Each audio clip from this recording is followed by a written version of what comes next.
Assalamualaikum, hai, bertemu lagi dalam Dino Beta Channel. Okey, so hari ini saya nak buat sedikit tutorial bagaimana kita nak menghasilkan air peraman untuk kita punya tangki pembesaran. Okey, so ini adalah saya punya grow up tank ataupun tangki pembesaran untuk ikan-ikan saya lah. Okey, so ini yang antara yang kita dah letakkan fry kita dalam bekas ni untuk pembesaran. Yang ni Fancy Herbal Copper, yang ini kita punya Giant dua bekas. Okey, yang ni yang ketiga yang kita akan masukkan Giant juga.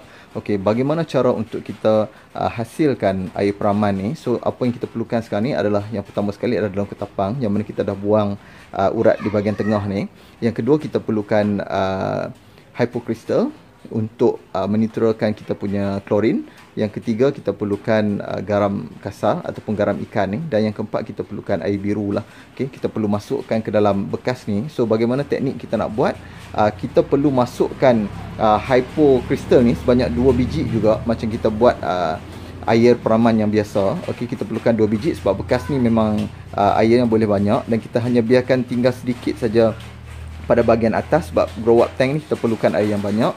Kemudian kita perlu masukkan garam, kita perlu masukkan sedikit sahaja air biru ni, dan kita perlu letakkan daun ketapang ni selama 2 hari di dalam bekas ni. Nanti kita tengok bagaimana saya masukkan bahan-bahan ni ke dalam kita punya grow up tank ni. Okey, so sekarang ni kita akan lakukan proses untuk membuat peraman air untuk grow up tank kita. Jadi macam saya beritahu tadi, okey, ini adalah bahan utamalah yang kita perlukan, iaitu hypocrystal. Kita perlu masukkan sebanyak 2 biji sahaja. Okey, untuk satu bekas yang sebesar ni, kita masukkan satu, dan kita masukkan 2 biji ke dalam bekas seperti ini. Okey, yang kedua, kita perlu masukkan garam.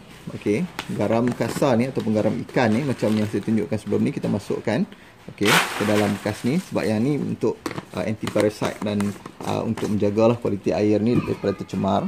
Okey, yang ketiga, kita perlu masukkan sedikit sahaja, okey, sedikit sahaja kita punya air yang warna biru ni untuk memastikan anti white spot kepada kita punya ikan nanti. Dan yang keempat, apa yang perlu kita buat adalah kita perlu masukkan daun ketapang. Okey, jadi ini sahaja 4 bahan yang perlu kita letakkan dalam ni. Okey, soalan yang kedua yang sering ditanya lah, bila yang masa yang sesuai untuk kita lakukan peraman air untuk fry ni. Okay, sebaik-baiknya macam hari ni ikan saya dah pun saya keluarkan induk daripada kita punya breeding tank. Apabila masa kita dah keluarkan induk daripada breeding tank dan kita start beri makan kepada kita punya fry buat kali pertama, air ni dah kita kena start untuk peram, sebab kita akan pindahkan ikan masuk ke sini dalam tempoh seminggu selepas kita memberi makan kepada ikan tu, iaitu hari yang ke-10. Okey, so itu tips yang saya gunakan lah. Hari ke-10 ikan dah lebih kuat dan kita akan masukkan ke dalam tangki pembesaran. Saya akan isi air sampai ke paras ini. Okey, dan kita akan tutup air sehinggalah air ni mencapai ke tahap yang kita nak, dan kita akan tutup bekas ni selama seminggu.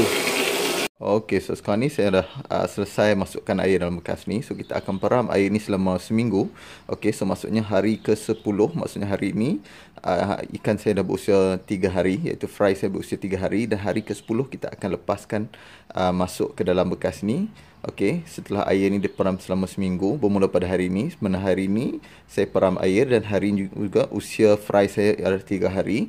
Jadi saya akan prepare yang ni untuk ikan giant saya. Yang dua ni lagi saya akan buat untuk plakat yang saya breed sebelum ni berserta dengan ikan giant ni. So kalau anda tengok, inilah sebelum ni saya hasil daripada kita memindahkan ikan daripada breeding tank masuk ke ruang pembesaran. So ikan ni memang kalau anda tengok daripada start daripada usia 10 hari.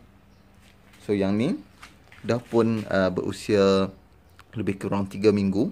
Okey, yang ni dah masuk sebulan.